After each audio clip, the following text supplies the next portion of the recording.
What's up, everybody? Welcome here to Pop Culture Philosophers. I am your host for today's festivities, Rockin Robbie Billups, and we've got a really great show planned. We have the creative team behind an upcoming crossover that I've never anticipated that I would ever get in my life, and I'm so excited that we are. It's Thundercats Powerpuff Girls, which debuts on Free Comic Book Day, so get ready. I've already gotten my copy because, of course, I'm a retailer, so I got a chance to read this already. I cannot wait to talk to the creative team. We are bringing in Paulina Ganucheau and Coleman Engle. There they are. How are y'all doing? Hey. Well, I think we lost Paulina. How are you doing, Coleman? I'm good. How are you? Good. Thank you for being here, buddy. I appreciate it, dude. I've read the book. It's really freaking good. It's really awesome. I really like Paulina. Yeah, and Paulina, I'm sure will be back soon. So Coleman, let's start with this, man. How did you get into comic books and into this industry? I've always loved drawing growing up, and it's the only thing I'm like remotely clever at or okay with. So I went to school for comics in Savannah, and that's where I met Paulina. And then, 15 years later, she asked if I wanted to draw Powerpuff Girls and Thundercats together, and I said, yeah. Heck yeah. So y'all have known each other for a while then. 15 years, you met in art school, right? You both went and like study what? Did you study sequential storytelling as well? Yes. Yep. That's so crazy and cool that that's like a degree that you can get. That's something you can study. I think that's awesome. Yes, I agree. There's a lot of you can apply it in a lot of different ways, which is nice. Heck yeah. So you also did work on Steven Universe. You were the artist on that Steven Universe comic. Now, I'll let you know this from the start. I've never watched an episode of Steven Universe. At my shop, one of my shift leaders, he's a huge Steven Universe fan. And I mentioned to him that I was like, oh man, I got Paulina and Coleman coming on. And he was like, no, you don't. Oh my God. He was like so excited. So how did you get involved with the Steven Universe comic? Sorry, I'm talking to Paulina on chat. I think she's trying to get back, but I love the show. And at that time, Boom was doing a lot of the transitions or like the adaptations of existing Cartoon Network shows. They had the first rights to do the comic adaptation. And so I tried out, and then I got the art position, and then my former roommate in college got the writing position. So we just got to do the first iteration of that comic. I think it went through, like, we had our run, and I think there was another run after that, and then maybe a third run. But yeah. All right. What was it that got you into comic books in the first place? Being of a very specific age, I like kind of was very susceptible to the Tokyo pop boom and like the anime boom of the late 90s. And I think it just kind of hit me over the head, and I was obsessed. I liked Sunday comics growing up. Whenever I go over to my dad's house, he would always have the paper. And so you just get kind of lost in the Sunday pages. And then when I was a teenager, my friends and I just became obsessed with manga and anime, and we would switch and trade and share all the different books that we were getting because we all had different tastes. So yeah, just kind of expanding your palette that way. And then and then sort of in high school, I got kind of back more into American comics, and then that kind of opened up into European and French comics. Oh yeah, you get the whole spread then, right? Yeah. American, Asian, and European comics, and that's something that I don't think a lot of people don't realize, that there's like three very distinct regions of comic book making, but all of them are comics. I've heard people tell me at my shop, oh, manga, but that's not comics. And I'm like, no, manga's comics. So you can say Akira is one of your favorite comic books of all time. You can say that Mobius does some of your favorite comics of all time. You can also say Jack Kirby does some of your favorite comics of all time. It's like three heads of the same body or something like that, if that makes sense. I think we have Paulina back. We're going to try. Let's see. There she is. Hi. How you doing? So sorry.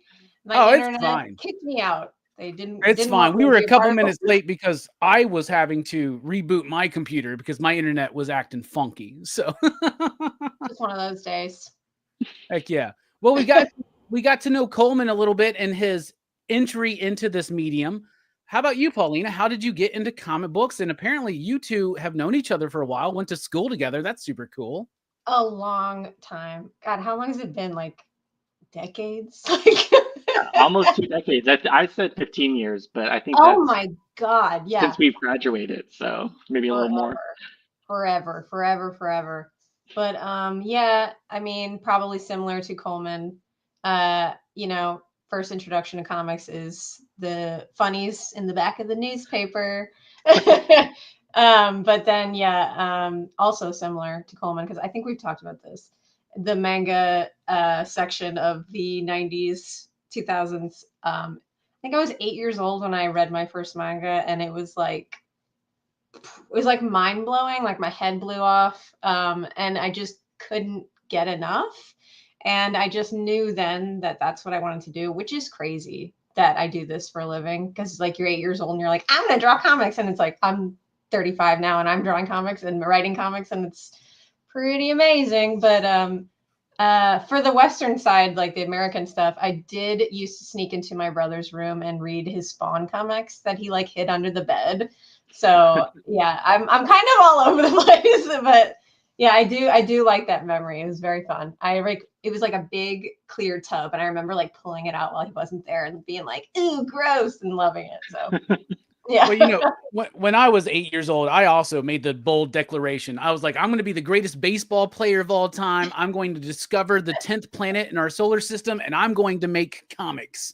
Yeah. And, I've never discovered the 10th planet. I think other people did that already. And I've never made a comic, but y'all are doing it for me. So that's awesome. Thank you. Yeah. Got to keep the childhood dreams alive. I also never became the world's greatest baseball player either, but There's still time, right? Yeah. I'm 43. I think I'm well past the age of breaking into the MLB right now. All right, you guys are talking about a manga influence. I'm curious, what are y'all's what are some of your favorite manga that you've read? Coleman, Paulina, whoever wants to start.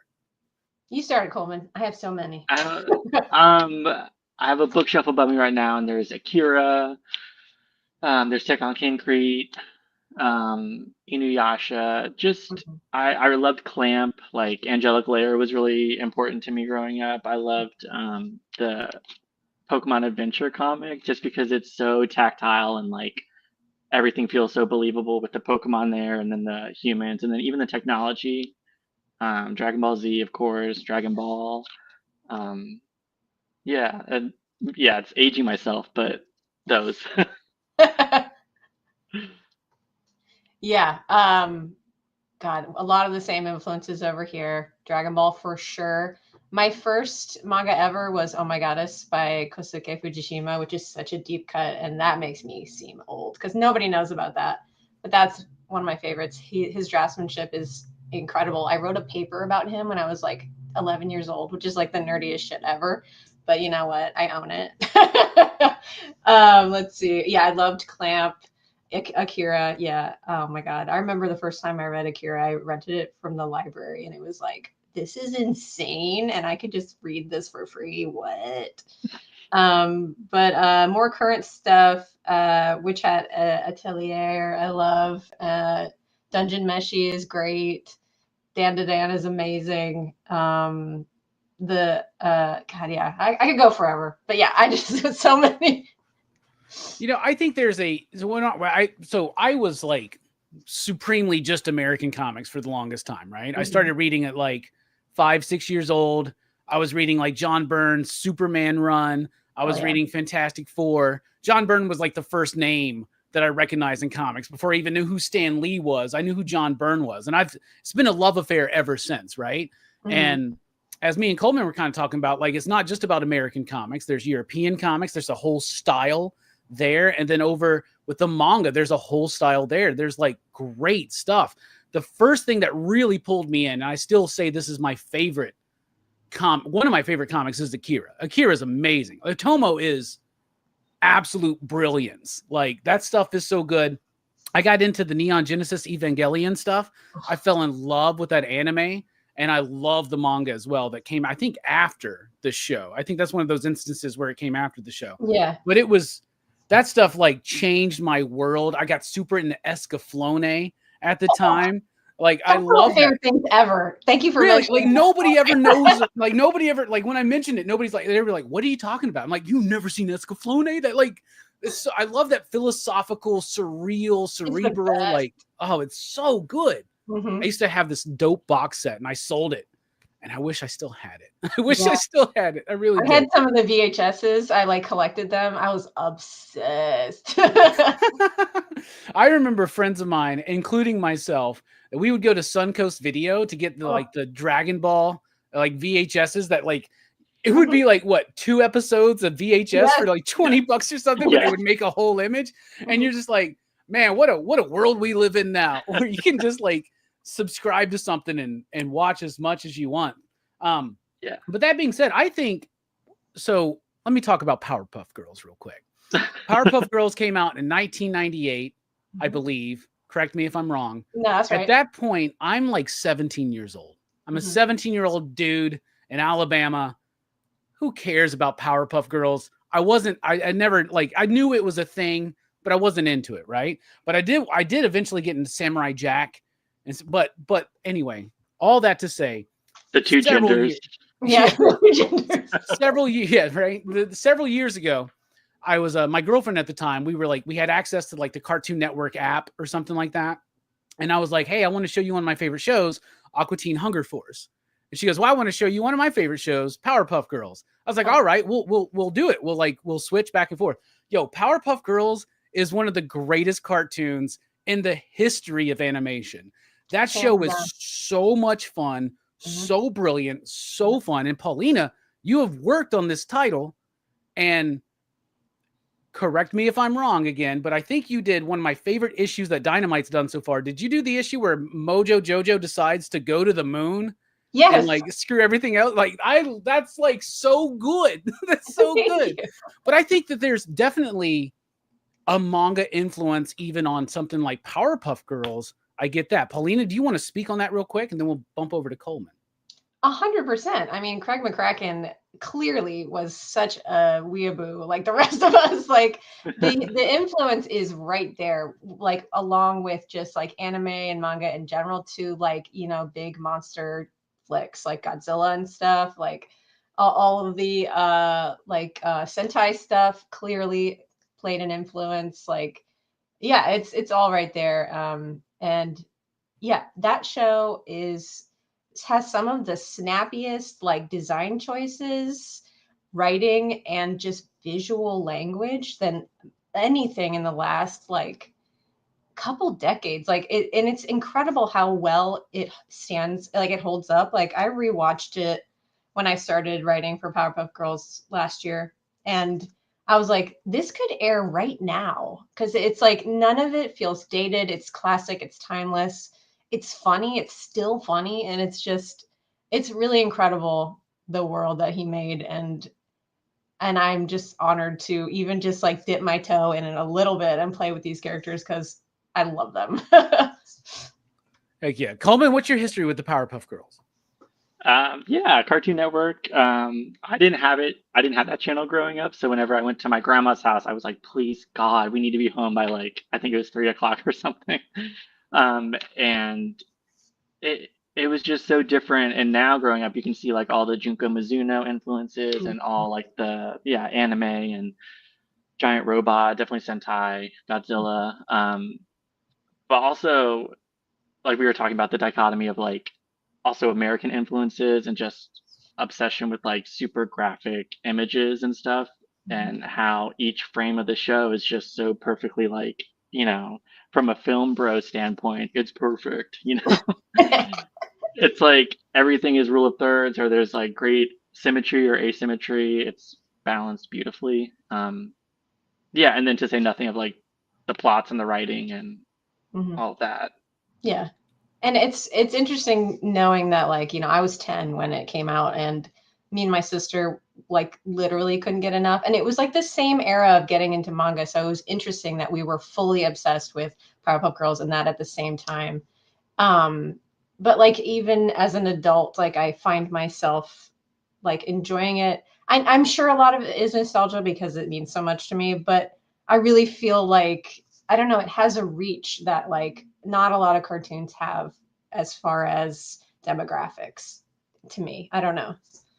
Yeah, I watched it so I watched Powerpuff Girls for the first time in my 30s and just loved it. I was just like, this is like so great. Like from the music, the quick pace of the episodes, the ridiculousness of it. Like it's very self-aware, Powerpuff Girls is, right? And I love that too. And so I've read this. I've read this free comic book day issue. First of all, congratulations. That's a big deal to be the creative team on a free comic book day issue. That means so many people are going to get this in front of their eyes.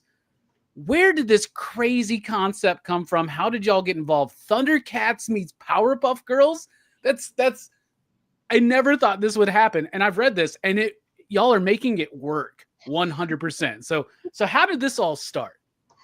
It's shocking how well it works, honestly and truly. Even like just writing it myself, I'm like, this really works. They really mesh. But it makes sense. It's like two zany teams just smashed together in this equally colorful world of Third Earth. So actually, the idea came to be from our editor, Nate Cosby. He brought the idea to me. He was like, this is just an inkling, but what do you think about it? And I was like, hell yeah. So then we started developing it, and Coleman was my very first thought for the artist. And I was like, we need to get him. And that was it. And we've been cooking ever since. So we're working on it now, and we're having a lot of fun. So much fun. More fun than I could have expected, honestly. Coleman, what do you think? Yeah, I'm just along for the ride. I'm so thankful that Paulina and Nate wanted me. So I keep sending Paulina these like incomprehensible thumbnails, and I'm like, "What do you think?" And she's like, "Beautiful, I love it." I'm like, I love "Glad it. you can understand." I speak artist, so I always know what the gibberish is. And I think that's why there's so much excitement is because we have so many like references and influences that we grew up with. Paulina can say, "Hey, we need a Evangelion feel for this big old shot of a robot or whatever." And I'm like, "Okay, got it." And yeah. Yeah.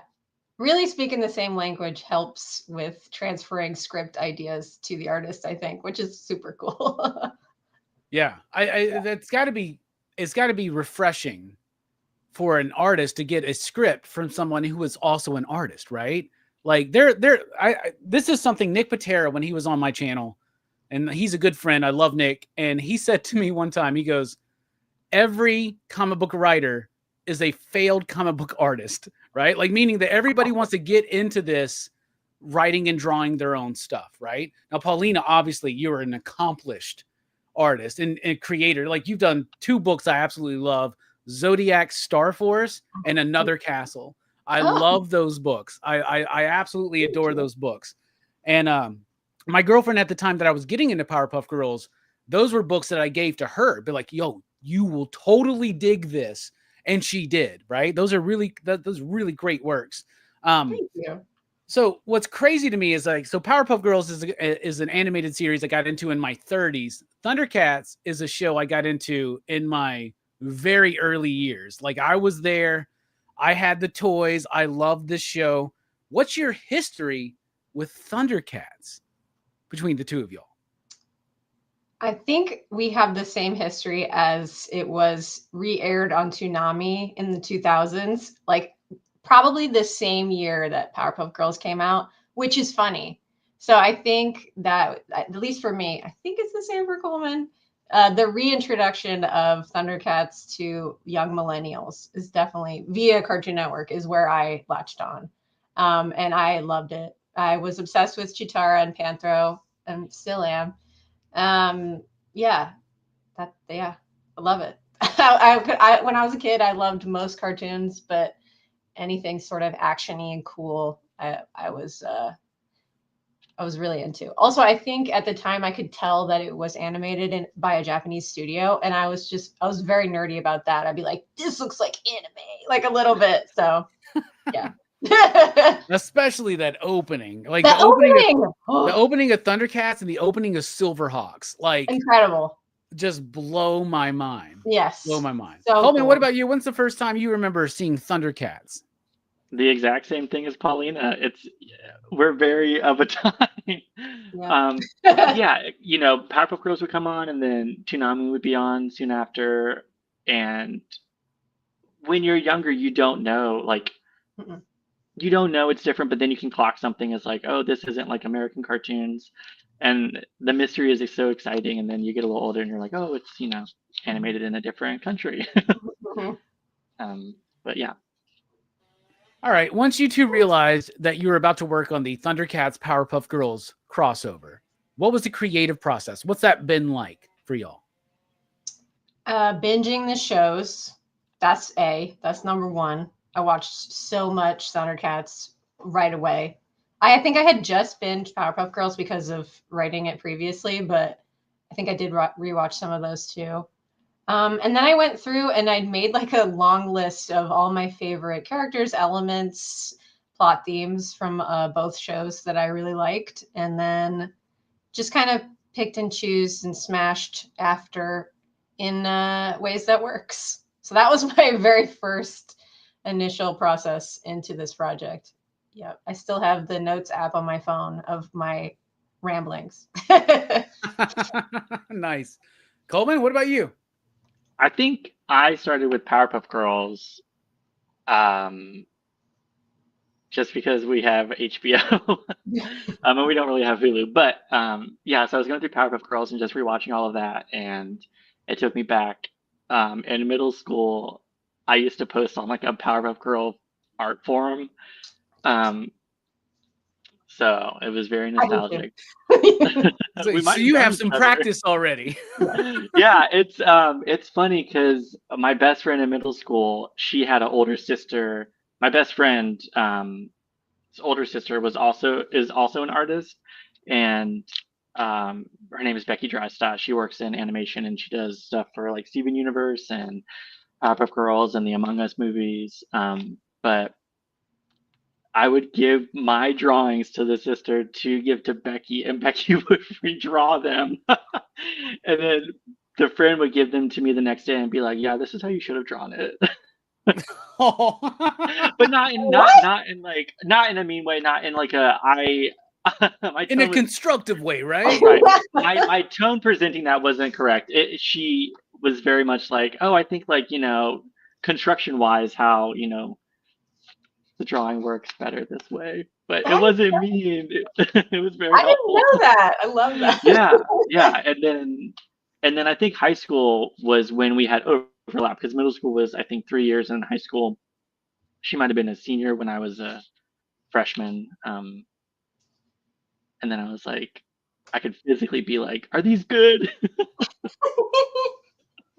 Wow, you were like training. Yeah. I'm a professional. Yes. We got the name changes out there saying the Powerpuff Girls comic is great. My favorite girl is Buttercup. She's my favorite as well. Like, I love her so much. First of all, my favorite color is green. And I also just love that she's like the badass, like no one cares. Like, who cares about this cutesy stuff? I just want to go and punch bad guys in the face. And that is something prevalent here in this issue is all of the Powerpuff Girls are so accurately portrayed and represented visually and through the narrative. How was it blending Thundercats in with this world? And, Declan Shalvey and Drew Moss, they're doing amazing stuff with Thundercats right now. But it seems like y'all are taking Powerpuff Girls into that original, like, Thundercats cartoon, right? Is that the idea? And how do you blend these two, what some people would say very differing properties, but they do work so well together? Like, y'all have made Tiger so funny in this issue. Like, it was so great. I cannot wait to read the rest of this stuff. Yeah, Tiger's really getting his moment in our issues to shine.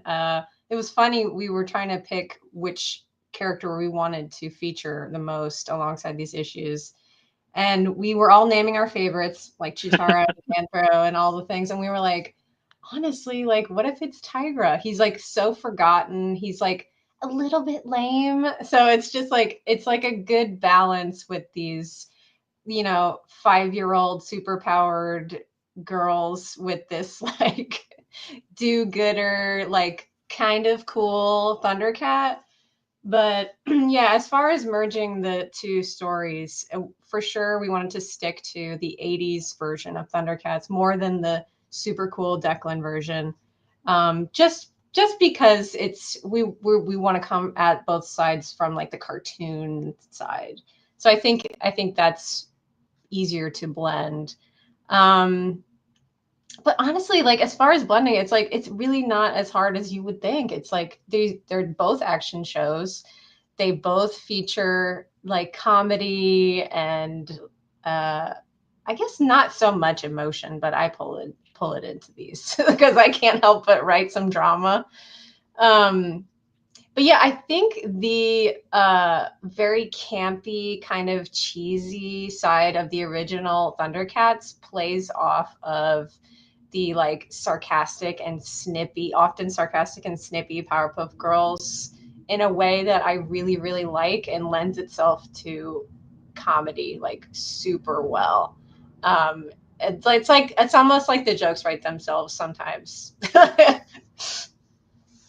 Well, I'm not trying to spoil anything, but one of my favorite things about this Free Comic Book Day issue is when Tiger is explaining who the Thundercats are. He's like, oh yeah, Lion-O's our leader. He's strong. He's great. Panthro is like super brilliant. He's the guy that can help you guys out. And Chitara, she's so fast and she's amazing. She's also cunning and smart.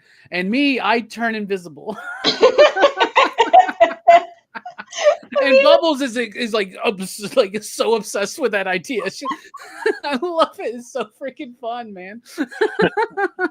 I mean, when I was rewatching Thundercats, like in the first, oh my god, like 10 or 20 episodes, Tigra is either in distress or like lost in a cave. It happens like 10 or like it happens like 10 times, and I'm like, this dude needs help. So it's very, very real. I think that this poor guy just didn't know his path. So I think we kind of delve into that in this story in a way that I think is kind of interesting for his character. So Coleman, let me ask you this. So you've worked on Steven Universe. Now you're working on this, and in these kind of projects, you have to kind of like keep the look of the characters, the animation style alive, right?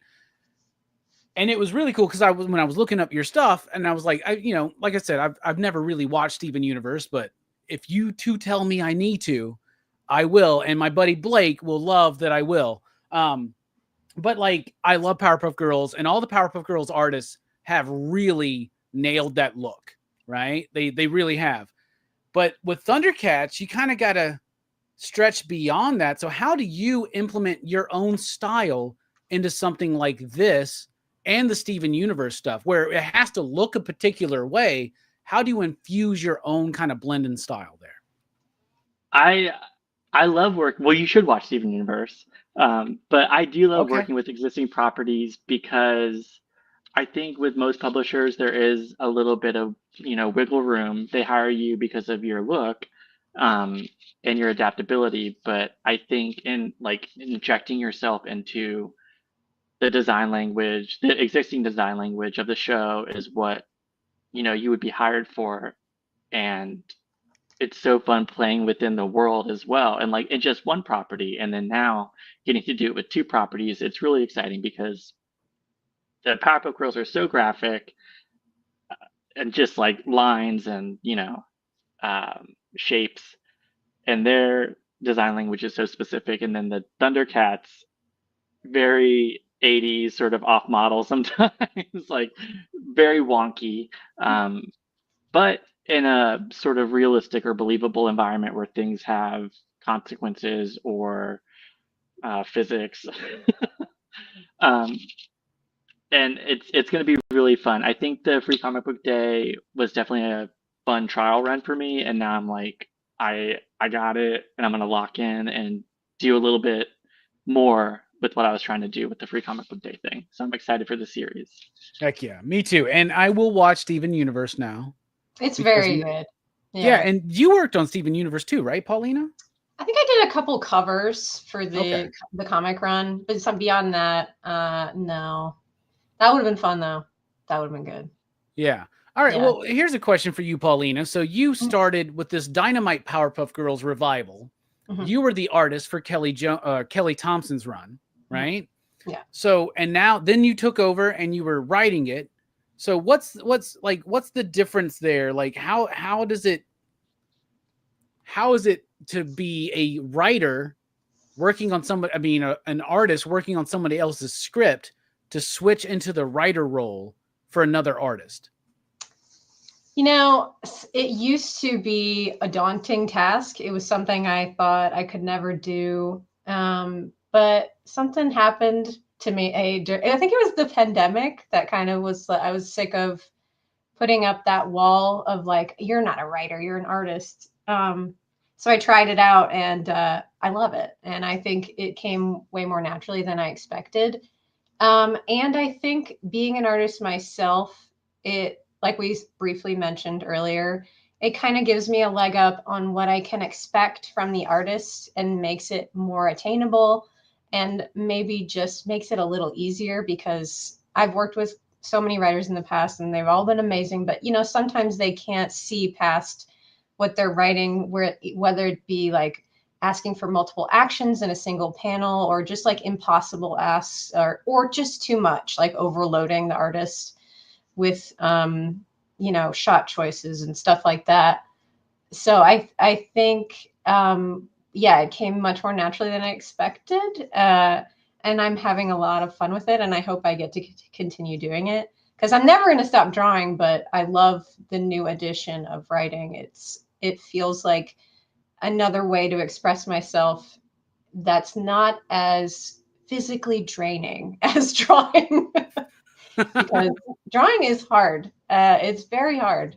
I love it so much, but I think a lot of writers don't understand how hard it can be on your body, on your mentality, just like the hours drain away. So yeah, I hope I can bring any sort of ease to Coleman's experience or any other artists I work with, because it's an honor to write for any artist because honestly, a lot of artists don't need writers. So they're like a little bit parasitic, but we love writers. I love you guys. Love you guys. Love myself. Well, going back to earlier, I do think every, you know, comic book artist is a writer, but I don't think every comic book writer is an artist. 100%. Yes. Yes. Yeah. And when you're breaking down a story, whether you're given like a plot to break down or whether you're given full script, like you are the one who has to tell that story visually. Mm-hmm. Right. And I've known I know a lot of artists, I know a lot of writers, and a lot of artists tell me like, yo, I get these scripts from this person and I'm just like, yo, just tell me what needs to happen. I will break it down. It's fine. A lot of the times I hear from writers, yeah, I sent in the script and then they changed this element of it, but it was for the better. But then I don't know really how to do it, you know, visually and all that kind of stuff. So are y'all working like Paulina, are you delivering full scripts to Coleman? Or are you just giving them like like, what are y'all doing there? What's the process? Yeah, I think it's standard in the industry. It's now like broken down panel to panel. The other way you're talking about is like the Marvel way, where they just like send you a paragraph and like you just figure it out. Yeah, the Stan Lee way, right? Like, yeah, the Fantastic Four fight God. Oh yeah, let's go. It's not so. I feel like it's at least in my experience. I've been in this industry for a decade. I haven't run into that ever. So I think more often than not, stuff is broken down. So I'll give him a page. So page 1, panel 1, and then I like, you know, explain everything. But really, yeah, the artist does have free reign about what they want to do. Like when we were in school, I remember the professors being like, if a writer gives you like a specific shot they want, throw it out the window, do whatever you want. Like, and that's really, it's really true because like they're not drawing it, but like, yeah. So, yeah, it's mostly just pieced out. I give description. I hope I don't do too much. I try to like rein myself in sometimes. Are you delivering like Alan Moore scripts to Coleman where it's like a paragraph to describe one panel or anything like No. that? It's very absolutely important that this not. phone is like to the left of Bubbles, but slightly down just a little bit. No. No.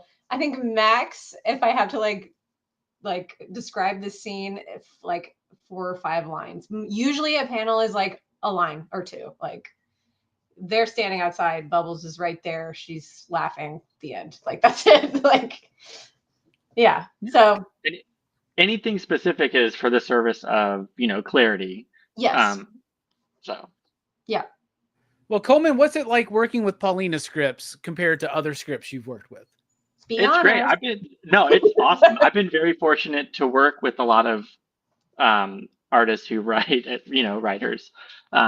So I have worked with some that maybe call things that need a conversation, but for the most part, my writer for Steven Universe, Jeremy Cerise, he's a cartoonist as well. It was he knew what shots he was calling and what the plot was, and I'm very fortunate to the majority of my career has been good scripts. Easy scripts.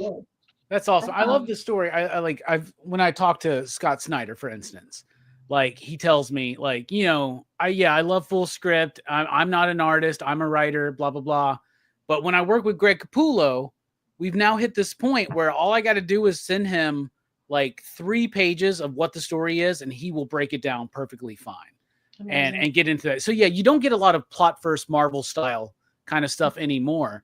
But like Scott works that way with Greg, for instance, right?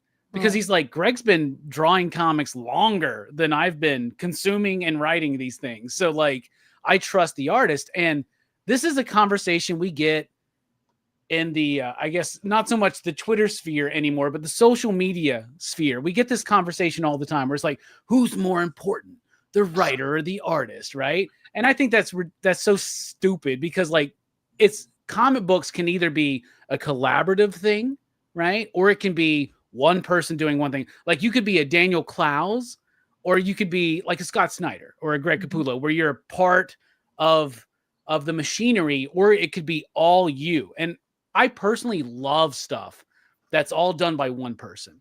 And that's what I love about comics is that there's because I love film as well, right?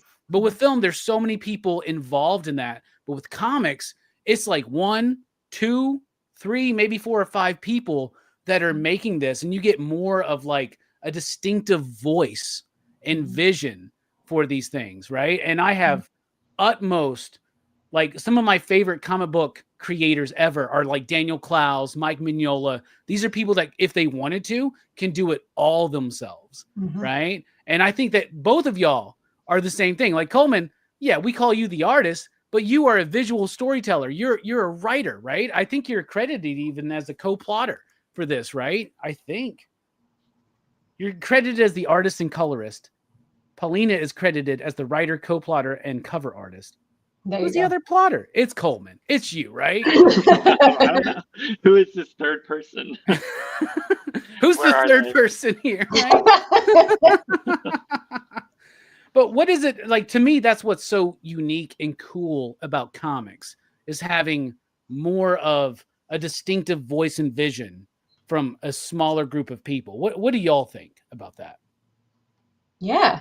I mean, definitely. I think the singular vision of comics is so cool. I mean, it's either just one person alone in a dark room drawing and writing a comic, or like a couple people alone in their house talking on text or whatever, working this shit out.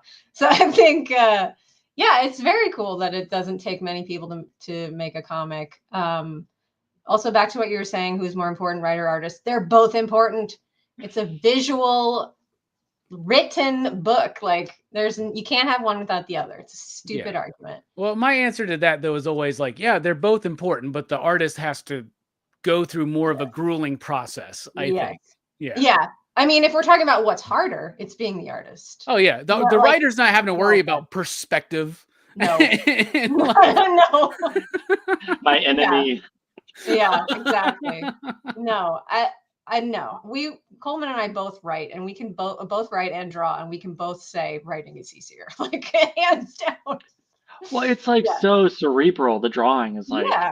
exhausting. The Yeah. physical part, by alone is exhausting, but then you're like playing 5 different movies in your head and picking out which one works, Yes. You're the director, you're the costumer, you're the set designer, you're the lighting expert. Like it's like it goes on forever. You're basically just like doing a movie by yourself. Like yeah, the writer has like set it up, but it's like yeah, just the time alone it takes to do a comic. Like think about it, you're drawing like 6 finished images on a single page, and on average there's 22 pages in a single issue. And if you're doing like a graphic novel, that's like upwards of 200 pages. It's just like it's astronomical.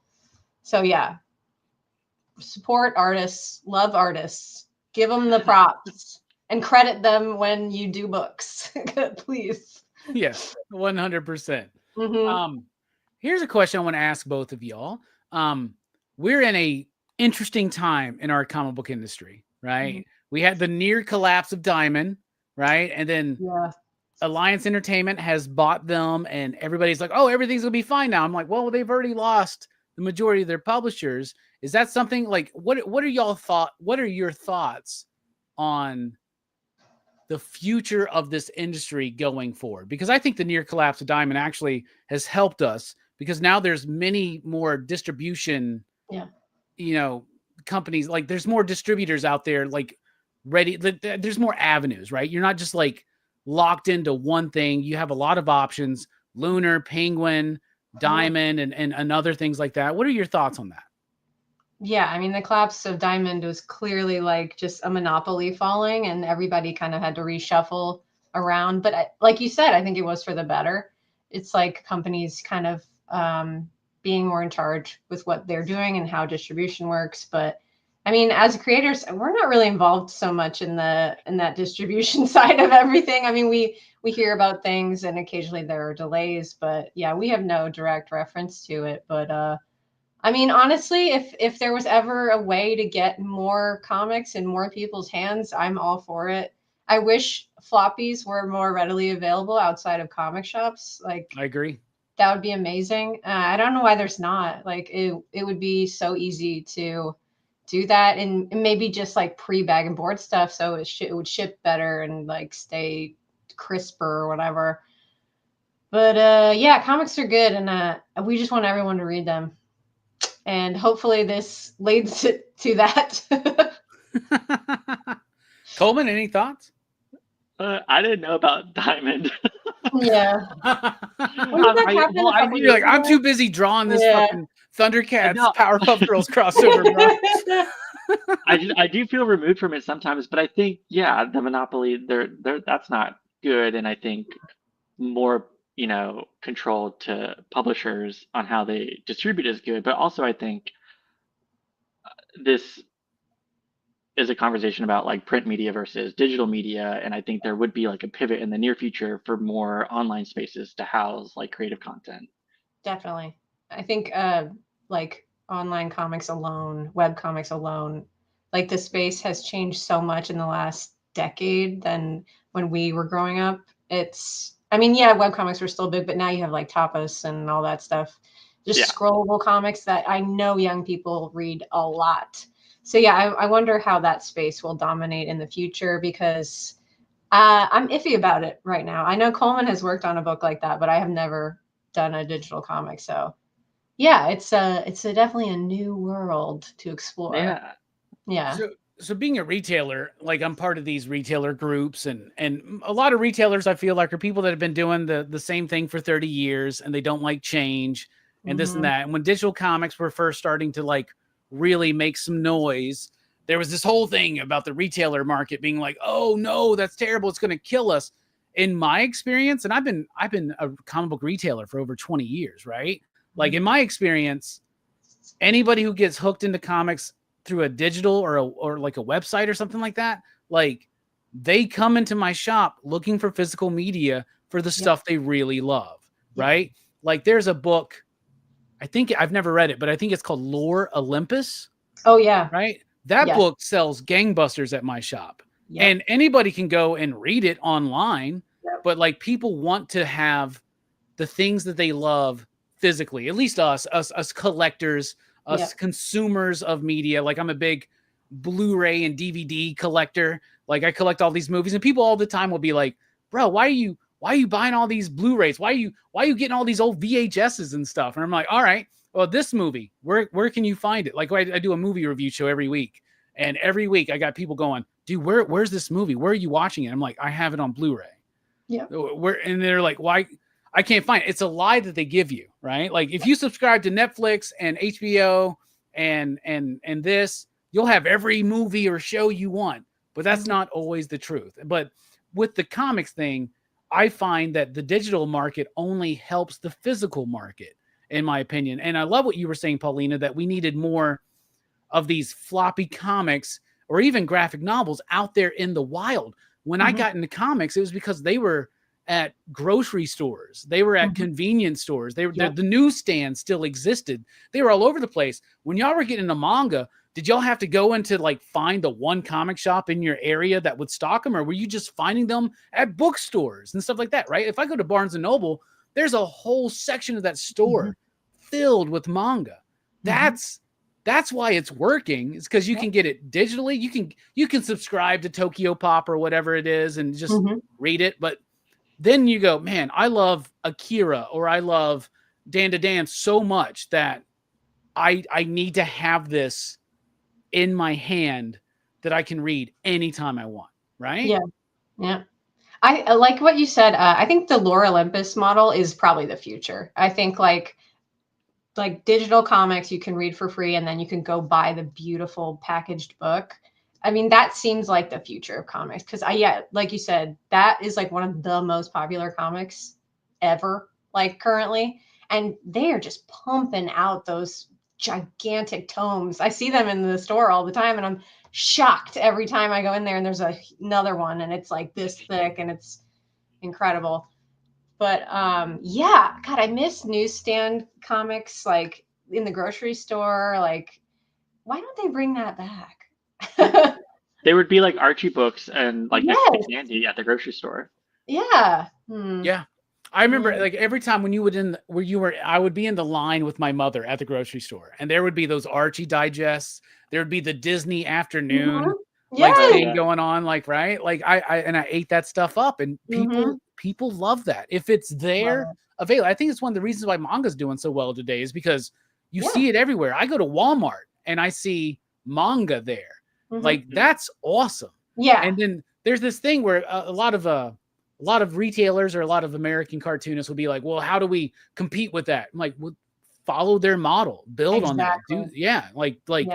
Do that, right? Like make chapters available like for free if you want to, that's fine. But like if people like the work, they're going to buy it, I think, in the long run. And I think retailers need to calm the F down 100%. Like the digital medium is not it's not hurting us. It's only helping us. It's helping. Yeah. It's the new newsstand, right? It's 100%. Whatever gets these things in front of people, because you know how many times a day people come to my shop and they go, well, I didn't even know comic books were still being made.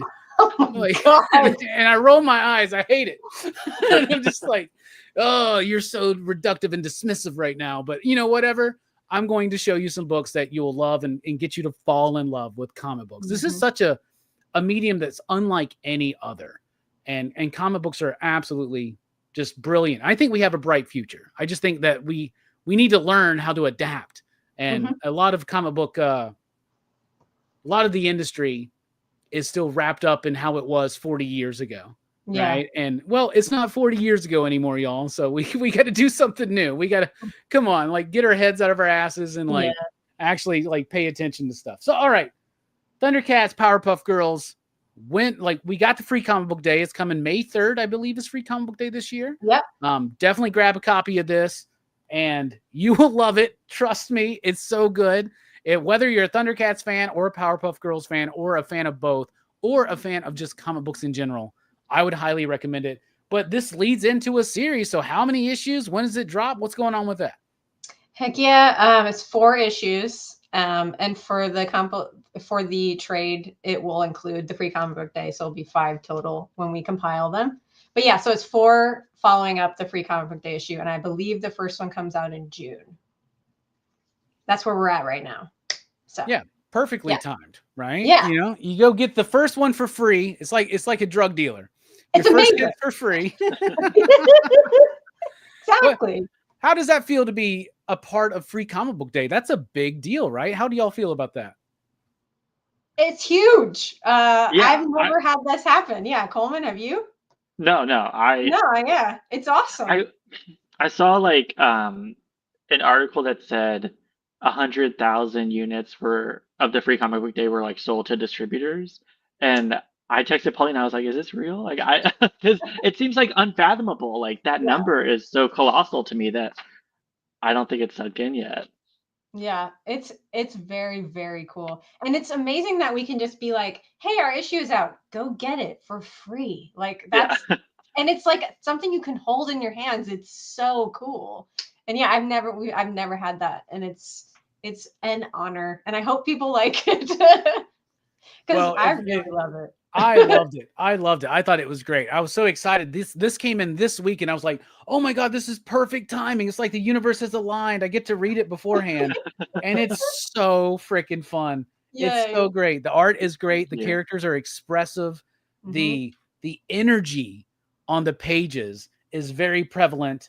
I'm not trying to show any pages right now, but man, it's so free. It's free. It is free. I'll show this. This is amazing. Just like the double page. It's so good. It's so freaking good. It's so fun, and both properties mesh together so well. Y'all have done a fantastic job with this. Are y'all doing any signings for Free Comic Book Day? Because that's usually a thing. If you got a Free Comic Book Day book coming out, you got to find a shop or somewhere to go and be present, right? What, y'all got some signings set up? I mean, I don't currently. We're Richmond locals, and we have Velocity Comics here. I did talk to the owner last time I was in there last week, and they made a note. So Coleman, we might have a signing. So we'll find out. Cool. Yeah, but if not, I'll just show up, start signing. Yes. Wait at the door like a creep. I read that. You want me to sign it? Okay. I love that. All right, we're wrapping up. Everybody go grab this up on your Free Comic Book Day, and then maybe Paulina just might show up. Maybe Coleman might just show up and crash the party. That's always welcome. So any final thoughts, Coleman, before we wrap up here?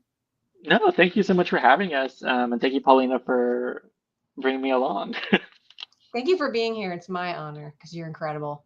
And yes, everyone go read Thundercats Powerpuff Girl crossover, or as we lovingly like to call it, Thunderpuffs. Thunderpuffs. That's awesome. Yes. I like that. Thunderpuffs. I've been talking to Ed Brisson about like when we getting Thunderhawks, or is it Silvercats? What are we going to call that one? But Thunderpuffs is amazing. That's a cool idea. I love that. Where can we follow you on social media? See more of your work. I'm everywhere. Yeah. Instagram. I think I nuked my Twitter. I can't remember because I don't like that site so much anymore. But yeah, Instagram. I'm on Blue Sky. I'm on Tumblr. Just put my name, Paulina Ganucheau, in any search engine, and you'll find me. So yeah. And then I'm on Tumblr and Blue Sky. Heck yeah. Well, thank you all so much for being here. I hope we can have y'all on the channel again. This has been a fun conversation about the industry, about this book, and just about comic books in general. So thank you all so much. You out there in the chat, thank you so much for watching. If you're watching it on the replay, let us know in the comments down below how excited you are for Thunderpuffs coming out on Free Comic Book Day. We're dipping out.